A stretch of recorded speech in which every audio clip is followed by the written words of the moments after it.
Welcome to Marathon Champions, the podcast where running legends Benji Durden, Bill Rogers, and Ron Tabb share their timeless wisdom on marathon training and inspire listeners with their wealth of experience. These champions continue to impact the running world today. Now, let's pass the mic to your MC, Letty Lundquist, to kick off this journey of enduring inspiration. Hello and welcome back, everybody, to the Marathon Champions podcast, a podcast by Benji Durden, Ron Tabb, and Bill Rogers. We appreciate you tuning back in. The next 4 episodes of this podcast are a conversation with the Dillons. We have broken this up into 4 parts, and this is part 1. So, Patty, how's Dan doing? Right now, he's sick. I just got over RSV. This is the first day I'm out of my pajamas. I feel pretty good. It's been 3 weeks. Whoa. But Danny's doing well. Yeah, other than that, us being sick with the grandson was here. And a baby, they bring everything. Oh, yeah. We got it. Petri dishes. Oh, we got it. So he's kind of down. But yeah, he's fit. Still has a pulse like 38-40. He runs, we have a rowing machine, a Concept 2. He does that. He runs with the dogs. He works, lifts weights, So he's lifestyle. Yeah.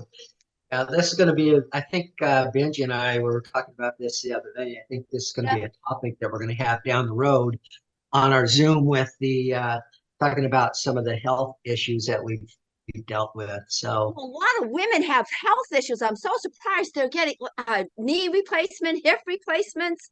Yeah, and Ruth, I've been on, I don't have anything. I'm so sorry. No, You don't need to apologize. I have nothing. Don't be sorry. Be happy. The only thing that I get, I run when I want to. I run, but I need goals. I'm a lazy runner. Only because I think, not a lazy runner. I get bored if I don't have a goal. Yeah. However, I solved that problem. Now I have goals. I'm in a new age group. Okay, what's your goal? Oh, I want a world record. And then I couldn't figure out which one. And then I thought, I'll just get all of them. Jeez. How old are you now? I'm 70. Oh, I got 2 years on you.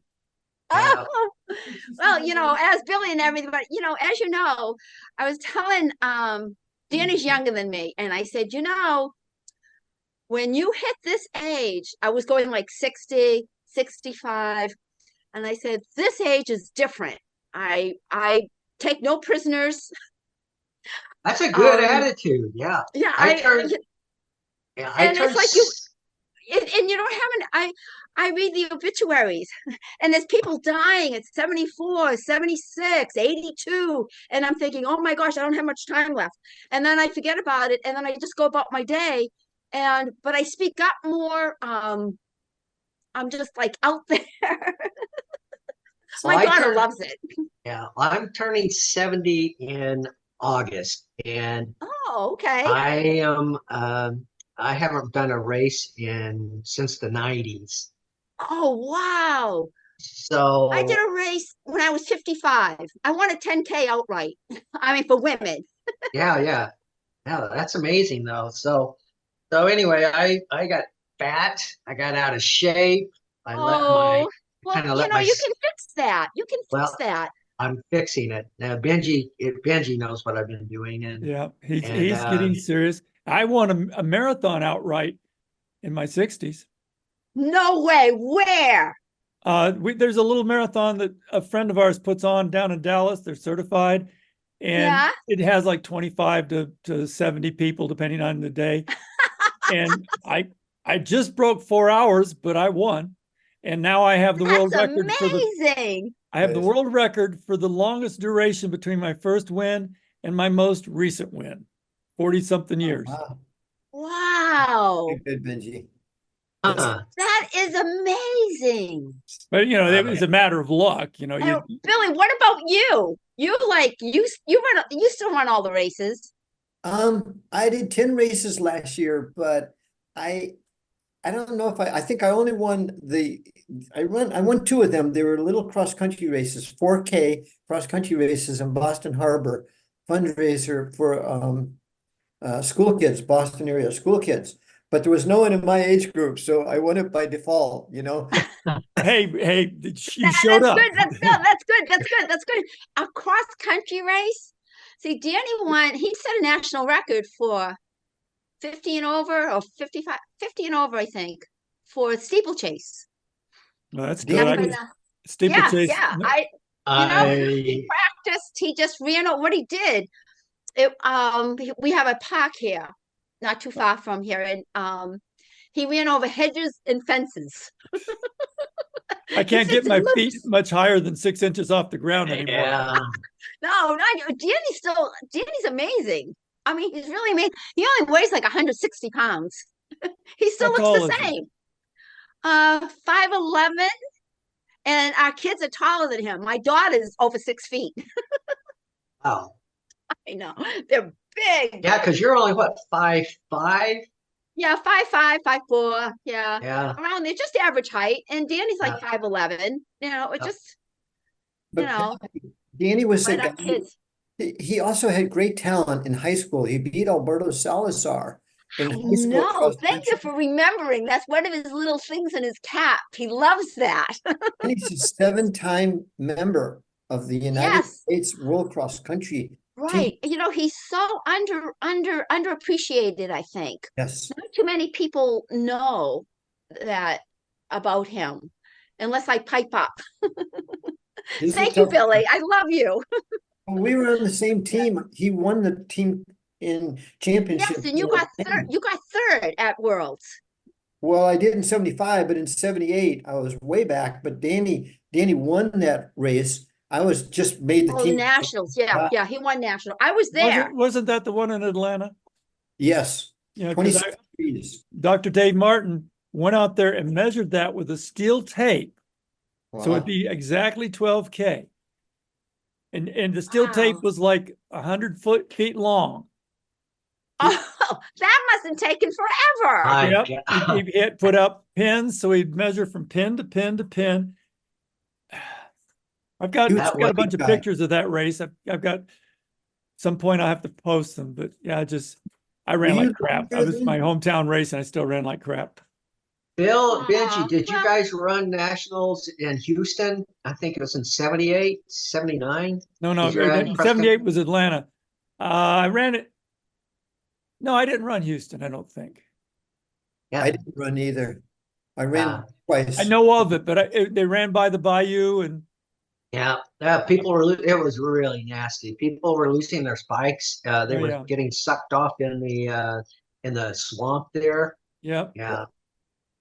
I didn't run. I went out and watched. Well, that was like the last time I ran cross country seriously was in not Eugene. What's the city across from Washington State? Was it Vancouver? Spokane? Huh? Was it Spokane? No, we're talking, it was Oregon, but it was just across the river from Washington. Anyway, Nike put on a meet out there and they had this mud pit. Vancouver. Yeah, it was Vancouver. And people were losing their shoes right and left in that mud pit. So you had a choice. You could run around the mud pit and take longer, or you run through the mud pit and lose your shoes. This isn't track. This is more field. Yeah, definitely. Hey, nationals are this weekend. National cross country is this weekend. But they're kind of being ignored because, and that tells people when we're recording this. But anyway, they're getting a little bit ignored because of the Olympic trials. Olympic trials. Yeah. We were going to go. We were supposed to go. We went last year.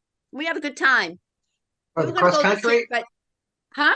You went to the cross country nationals up in Tallahassee? Virginia. Yeah. Virginia. No, in Virginia. Last year and this year in Virginia. I think next year too they're in Virginia because I said, I'll be there. We'll be there next year. They're going to have to be in Tallahassee in a couple of years because I think they are going to be in Tallahassee. Oh, next year? No, I don't think it's next year. It's going to be 2 years before the next Worlds because they're now on 2-year cycles. Oh, okay, right. Well, they still have nationals though, right? Oh yeah, they'll still have Yeah. nationals, but the championships themselves are going to be, delayed. Right. Where are the worlds this year in March? Good question. Cross country doesn't We're get not any the fans we respect. used to be. Hang on, Yeah. I'll check it out while we're Wait, talking. Danny still is. I wish he was up. Hey, Dan. Ah, he's in the living room. Come here for a sec. Yeah, He's come coming. stick your Come in and face in say here, Dan. hello. He's so good. He has RSD, so. Patty, I think Dan maybe only one other runner has run World Cross more than Dan. That might be Craig Version. Well, And Pat Porter somebody ran else, it a Pat lot too. Porter. Pat Pat Porter, I Porter. think. Here's Danny. Yeah, Pat Porter. Talking all your cup Porter. of tea. We're talking cross country, all this stuff. Hello, Dan. Actually, Hey, Dan. old man. Oh, Hey, guys. hey, how are you? I'm all right. I'm all right, hanging in Yeah. there. I got a little bit of a cold, under the weather, but what can you do? Yeah. So, yeah, how are you guys doing? We're hanging in here, Well, we're yeah. talking about cross country. getting World. slower every year. Yeah, well, who isn't? I'm fighting it, trying not to, but Belgrade. my 5K on the erg keeps coming down though. So that's why I had to change sports. I'm not, no way I'm going to be get any PRs in running, but on that on the Concept 2 rower, I've been getting I've got my 5K down to about almost 20 minutes. That's good. Wow. I had a couple of friends that left running for rowing and really became pretty good at it.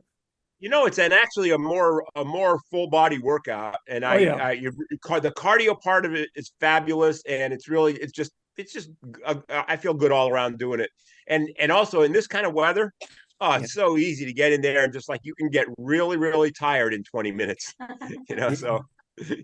I just shows what kind of craziness we are that we look for something to get us really really tired. Yeah, well, and then I took up after I stopped running for a couple of years. I took up bike racing. I don't know if any of you guys remember this phase that I went through, but I went out and bought one of those fancy carbon fiber bikes, and I broke both of my collarbones in crit races, and then I said, okay, that's enough of that.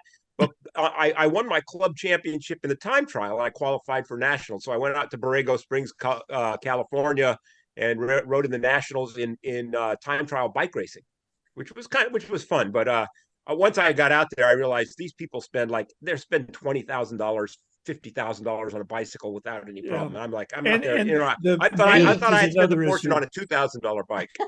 Yeah, and maintenance is another issue. You spend so much time keeping them tuned. And I actually did a biathlon, and I was winning the thing. And it's back when they called biathlons, not duathlons. I was winning the thing, and probably 5K from the finish, I flatted. Yeah. See, and I ran in 5K basically with my bike. Yeah. I did one. I don't know if you remember when Frank Shorter was involved in those Coors Light duathlons. Yeah. And I did a few of those. And I was actually pretty good. I won all my local ones, but then I went down to New Jersey for like a big Coors Light national, where people just spent way more on this stuff. And then I got into the race, and these guys cheated like a son of a bitch. They were all drafting off of each other and stuff like that. And I was like, this isn't supposed to be happening during these races. And a lot of those guys were also doing drugs. Yeah, that's probably another thing too. I didn't really. I knew a few of them, and I could tell just looking at them they were doing drugs. Yeah. So that bike racing is famous for it. What makes a $20,000 bike? Yeah. Well, no good. I mean, the frame can be 10,000. Then you got components that are 5,000. Yeah, people. But how much time do you think you gain by having? It doesn't matter. It's what they want. Yeah, that's crazy. And these days they have hidden motors in them. Yeah, that's true. There have been people that found motors on some of these bikes. And they'll invent new ways to cheat. Yeah. Lance Armstrong, I think, was the one who was talking about EPO and how you have a 4-hour period during which it's active in your body, but then it elapses. So during your period where you're really pushing, I think you've got the EPO, and then when you finish, it's out, so you can't be caught. Well, the thing is, Billy, it's the EPO certainly helps a lot, that 4 hours, but it continues to help because your red blood count is up there and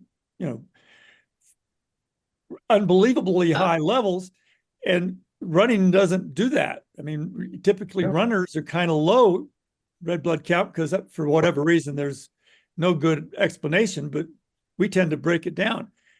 And so, yeah, the EPO is helping a lot while it's, quote, detectable, but it continues to help well after it was while it's interesting. The Europeans really cracked down on the drug issue. It wasn't, we had Lance and everything, so we were flexing our muscles, and some other Americans. But I think that's kind of what's going on in distance running today. Well, it is. So I got a question. Who was learning from who? Lance Armstrong from Alberto or Alberto from Lance? I would think, yeah. Knowing what I know about the history of Athletics West when I was running for them, Dick Brown was doing a lot of the educating. Oh, we know that. Definitely. I'm glad I left. Nobody ever approached me. I think they knew better. Which is good. I don't know of any of Sev's guys that even would even consider any of that. When I was running for Athletics West, I had no clue what was going on. It was years later that I found out. Yeah. However, when I moved in '85, I was at a party that one of the triathletes out here was putting on. And this guy kind of ambles up to me during the party and says, you're getting kind of slowed down and you're running. And I said, yeah, because I was injured. I had a plantar fascia injury. He says, we could fix that. A little growth hormones, a little steroids, and you'd be back right where you were. And I sort of wandered on from there. It was sort of, my God. Do you remember who that was? No, I had no clue who he was. He wasn't an athlete. He was a guy that apparently was doing it for some of the athletes. And it was sort of, I don't even want to know. I just want to get away from this guy. Yeah, that's. Oh. So Benji, you were in Eugene after I was. I think I came back. Well, no, I actually wasn't. I was just telling Ron a little bit earlier. I was in Eugene for a summer in '84, just after I got injured, my plantar fascia injury, and I was out there working with Scott Pingali, sports psychologist, trying to get my mind back onto what I was supposed to be doing. But I didn't hang out with anybody. But I never really trained in Eugene other than that. When I was running with AW, I was in Atlanta. I was like, I remember I was in there. I was out there concurrently with Ron. Ron, you were still there because I remember you and Alan Sharshu hanging out a bit, and I used to, I'd kind of kept to myself a bit, but I remember hanging out with you guys a few times. Dan, how long did you stay out in Oregon training with Athletics West? Well, that was when Sev relocated his whole sort of stable of athletes out there. Yeah. Oh, yeah. Wow. So Sev was moving away from Boston, and I was like, okay, I've got to make a decision. I either stay back here in Boston and lose my coach, or I'll relocate out to Eugene. And I had nothing else going on. I was, not seeing anybody, not up to anything in particular other than my running. My running was my priority. I had a string of several U.S. national cross country teams I had made. I wanted to keep that streak alive. And so Sev just said, come on out to Eugene, and I didn't know he was your coach. Yeah. All during the whole Joni phase, I was with Sev also, but he had a good bunch of guys. We had a good bunch of guys training at that time. He was training me and Tom Hunt. Tom made a few national teams with me. Arbo. Was he coaching Arbo? Yeah. Yeah, I think Dick Quacks kind of had his arm around Arbo for the early part of when Arbo had his really good success. Because Arbo finished, I think, third or fourth in world cross country one year. He had a great. It was the year you were on the team, Billy, that year in Glasgow. Yeah. I mean, brutal race. I unfortunately got mono. I was on that team. I had won the trials, and me and Randy. And then, but I got mono and I couldn't go. But Guy didn't take. Guy made the team outright. But I forget who the alternate was that went in place of me. But we would have had we had a darn good team anyway. Oh yeah. If I had stayed healthy, I was rolling great. Silver medal team. Yeah. Yeah. Yeah. And we might. Didn't you win 3 times? Yeah, I think I was on a silver medal team. I think at Paris, New York. I think I was on a few of them, but Three. yeah. Three. But yeah, there was, it was good being on those teams. I got a lot of my, world level racing experience running in cross country, and it gave me confidence on the track. My track times came tumbling down after I made my first couple of cross country teams because I was like a, 29 some odd 10K guy, and all of a sudden, a couple of years later, I was 24:04 on the track, 28. or 28:04, yeah, 28:04 on the track. And yeah, I know the times don't mean anything anymore. I was like, I hear these people running 26 something 10Ks on the track, and I'm like, I don't get it. It's so far out there. I don't even understand it anymore. Danny and Patty, did either of you train at altitude at any point in your life? No. Like for a month or anything? I know Greg did once for a month, but didn't seem to help. I can tell you this. My father, I'm an Air Force brat. So my father was stationed in Alaska, Wyoming. So I spent a lot of time in my youth up at altitude in Alaska and Wyoming. Probably 7-8 years of my youth was spent at altitude. And I ran during most of that time because both of my brothers, we just used to go out the back door and want to explore the mountains and things like that. So I had some running background, but I didn't discover the sport of cross country until we had moved away and moved to Massachusetts. When we got to Massachusetts, I was a freshman in high school. My brother talked me into quitting football and say, "Hey, you should come out for cross country. You'd be good at it. You love running." You didn't know what it was. I had no idea. I was like, "Well, cross country, what is that? You got no ball in that sport? What kind of sport doesn't have a ball?"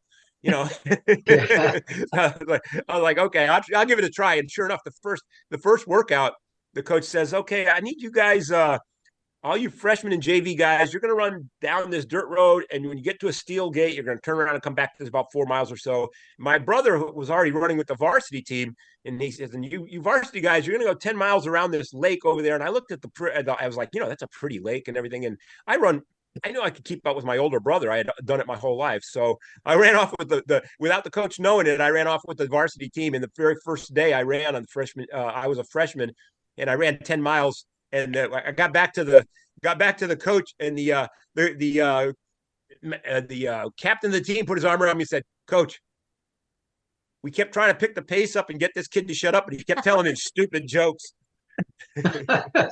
So we got something here.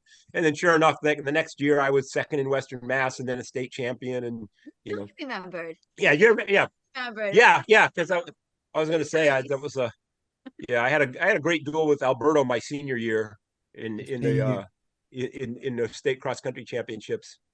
I think cross country has never gotten its due in American athletics history. And I think it should come back in a big way because it's the foundation for all the other events. Look how many times a big breakthrough cross country guys like Billy, when you ran in Morocco, you had a big breakthrough there, and then you started running some great marathons. And then right after Dika started running some really good cross country, he started running some great marathons. But all these, and same thing with Steve Jones. A lot of these cross country. A lot of these people had some great.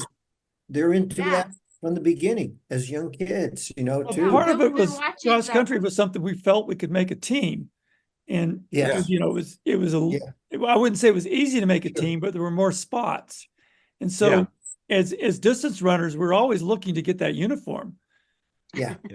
And so I never made a team, but I ran in several trials trying to do it. And I think it made me better. Although my high school experience, I didn't have cross country because I was the only one that wanted to do it. And in Georgia, you had to have a team or you couldn't run in the state meet. Oh. Yeah, it's probably most states that probably was true. Yeah. Huh. But I guess I was a cross. You were Air Force brat, and I was an Air Force brat. That's that's funny. Yeah. What bases did you grow up on? Well, let's see. We were in Lake Charles, Louisiana. We were upstate New York, Syracuse area.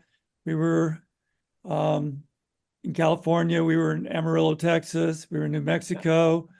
We missed you. Yeah, you were. I was Wyoming, Alaska, Vermont, Maine. Yeah, their bases all over. What was your father? What was his duty? SAC, Strategic Air Command. So he was a supply guy. So I think they had a heart with him because he had 5 kids. And so during all of Vietnam, rather than send him over any place to the arena, he stayed stateside and kept filling up the cargo planes stateside. So he was in supply, and everything that needed to go over Vietnam got usually loaded in one of those. It's a lot of times it was Eielson Air Force Base, Alaska, or something like that, and all the supplies that were going to Vietnam were going through him. My father was Air Force. He was SAC, but he was a reconnaissance. He was B-47s, and they were weather reconnaissance. So we were stationed places where they could. During the Cuban Missile Crisis, his plane was flying around the edges of Cuba. He wasn't on the plane because he was a crew chief. He managed keeping the plane operational, but. So he was keeping an eye on what was going on with the missiles, the Russians. Well, he wasn't, but his plane was. He was on the ground. They'd come back from a mission, and he would, they'd do the service on the plane that they needed to do. Well, there's a connection with Alberto's dad, Yeah. Because he was involved in a group trying to get the U.S. back into Cuba and everything, which is a fascinating story. I was talking with one of my buddies who's a Hispanic guy, and he just got a book about how we became involved in Cuba, and Spanish history there and slavery and a lot of the different issues that affected that part of the world and everything. Yeah. And the US, of course. I think there's probably just as much that is not in books that about the whole Cuban situation that there is in books, because a lot of that classified stuff happened. Oh yeah. It was a crazy time. Yeah. Very interesting for sure. But I think, Nate, I wonder if cross country is the ultimate team sport. But Patty, you were a road racer, and you were one of the early kind of women runners past the pioneer stage of the women runners. And you ran with Liberty AC, but you didn't really run cross country, did you? No, you did. I won New England. Patty would have been a heck of a cross country runner. She beat Lynn in New England cross country one year, I think. Really? I outkicked her. Yeah. That's real. Yeah, I outkicked her. What happened was the women's running wasn't really women's running, really. I was married at the time, and the guy I was married to, the trials were was it San Diego? Was it in California? Oh, was that you're thinking of Nationals at Pasadena? Yeah. It was a Thanksgiving weekend. Yeah, it was a Thanksgiving weekend. And for Liberty, John Barrington wanted me to go out. And I was like all excited, and he says, "Oh, you'll make the team. No, say you just beat, so-and-so, and you run the same way. Don't you worry about it. You'll make the team." Well, I told my husband I'm going to leave in the races like on Thursday and stuff or something. And he said, "No, you're not going." And so we argued, and I didn't go. But what I did, I made the Thanksgiving feast, and I put it all on the table, and I left them. You've had an interesting life, Patty, and Dan. Yeah, I know, but I never did. I was never able to run cross country. Nike didn't want me to run track, and they didn't want me to run cross country. They wanted me to concentrate on road racing because that's where they were trying to develop. That's interesting, because when I started running for AW, they wanted me to leave the roads and run the track. It was sort of like, oh, well, it was with me, it was different. Yeah, so, I was confused because I wasn't a track I just wanted to run everything. I wanted to run everything. I just loved running. Running is running. And it's hard work. The marathons and cross country were very similar. The training was similar. Very similar. Yeah. And all you had to do was condense your effort. Yeah. A lot of my marathon training was on dirt and grass and trails. Yeah. I mean, I probably would have been better at cross country than I actually ever was, because I never really focused on it. Usually I'd run a fall marathon that would screw up the fall cross country championship. I know. Yeah. Well, they started choosing the men's team. I mean, back when Patty was talking about in Pasadena, I think the policy was if you won the men's or women's race, you automatically got a spot on the senior team. But other than that, you had to go to the trials. And I can remember Craig came to the trials down in Atlanta when the year, I think he was there the year that I won. I know Billy and Randy and I were all up in a pack, and Craig was in that race, but he dropped out for some reason. He had some nagging little hamstring injury or something, and he dropped out. But he was still on the team by virtue of having won nationals, the November nationals. So if you win the November national championship, then you got an automatic spot on the team. But everybody else had to go to the trials. Yeah. So. Yeah, that's the way it's hard because you do a fall marathon and then to do cross country, it was hard. Yeah, you give up a lot of racing in order to fit cross country into your schedule. Especially if you're a road racer, and I know back then it wasn't really the money thing wasn't as big a consideration because there wasn't really much money. As a road racer, money was a consideration. That's where I made my money, is running road racing. Yeah. Per diem. I ran very few road races. I think Benji, I think you were in Jacksonville the year that Patty and I both won it. Patty didn't know that we had both won that. Me. Oh yeah. You came with me. That's right. You were on the plane. You were in the limo. Yeah. We ran the race. The towers. Yeah. We ran the race. Then we flew back to Boston. Yeah. And then the next day we ran the 5 mile and went to the Celtics game. Yes. Yeah. Jack won. Jack. And you were playing with Joe. You were playing. You got the was it Atari? I think you had an Atari. I had a computer. Remember, Mikey. I spent way too much time that weekend playing that stupid game. Yeah.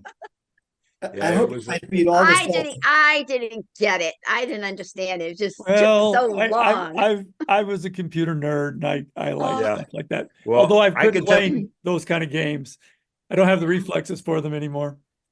Yeah. I don't play. Our kids play. I mean, they're adults. Oh yeah, they're both totally into. They're both totally into games, into gaming, all kinds of board games, video games, any kind of games. Game. So. And they're part of that whole anime generation, which I don't get. I don't really understand the whole anime craze. But I can't believe you both won the Gate River Run. Yes, Billy, Danny broke your course record. Yeah, well, you won it, and then you won, and then you won and set a course record, and then Haji won the following year, and then I came down. So we had 3 Boston winners in a row. I would have beat Haji if it hadn't been for that stupid coffee plant. Remember that? What was that? What was it? Haji and I were running along. We had like a kilometer to go or less, and I don't like coffee. We ran by the coffee plant, and the odor overwhelmed me, and I almost threw up. And Haji surged as I'm almost throwing up, and I couldn't catch him. He probably still would have beaten me, but I always believe it was a stupid coffee plant that kept me from winning that year. Yeah. Having my coffee. Benji, here's to you. I'm having my coffee right now. That's where I. Yeah, but I can't smell it, so that's okay. You know, when we won that year, I didn't know he won. No, I didn't know until our first date. Well, yeah, but you were focused on doing what you do. Oh, I mean, I went to so many races where I didn't know what else happened, and I timed races for years. People come up to me and after the race and say, "Who won?" I have no clue. I'm too busy doing what I'm doing. Like, I don't know. Patty kind of had her hands full. Who sets an American record on Saturday and then goes and sets another American the following day on Sunday? World record. There you go. So, okay, I'm sorry. Excuse me. But, I mean, who does that? You know, Patty was racing. I mean, a lot of us, I didn't set records, but I ran both of those races. I mean, it was, I ran one weekend, I ran 4 races. I mean, you know, it's just what we did. We hope that you enjoyed what you heard. And if you like what you heard, be sure to subscribe and share. And your support means everything. And until next time, embrace the journey and take care. Happy listening.